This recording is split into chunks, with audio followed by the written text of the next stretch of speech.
Shabbat Shalom. This week's Torah portion from the book of Exodus is called Truma, which literally means free will gift or offering. It speaks of the gifts that our ancestors provided for the construction of the Mishkan, the tabernacle, which you can see here in the background of my Zoom screen, which was used as the center of Jewish worship by the Israelites until the temples were built in Jerusalem. It is somewhat telling that while the entire creation of the world was described in but a handful of verses from the very first portion of the Torah, Breshit or Genesis, the Torah dedicates in the book of Exodus 4 full portions to the laws which describe the construction of the tabernacle or Mishkan. How can we explain this disproportionate attention given to this edifice, which was used as a place of sacrifice and gathering for our ancestors? Perhaps the difference can be seen in the nature of the builders. In the case of the creation of the world, God acted alone and was able to create through the power of speech. For example, God said, "Let there be light," and immediately there was light.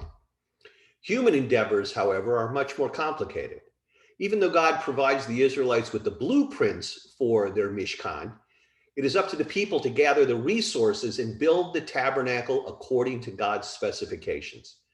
Alas, we humans cannot build as quickly or as efficiently as the Almighty.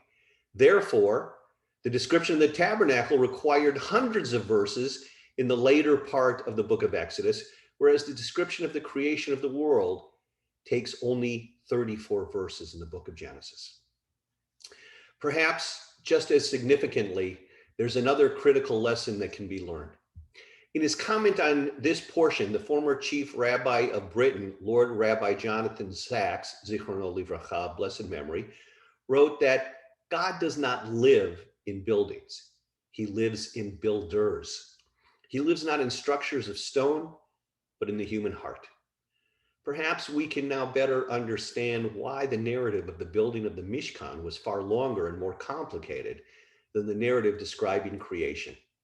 God, who created us all, now entrusts his chosen people to embark on the holy task of building a sanctuary in which they could worship and praise the Eternal One. I hope you have a wonderful Shabbat. Shabbat Shalom.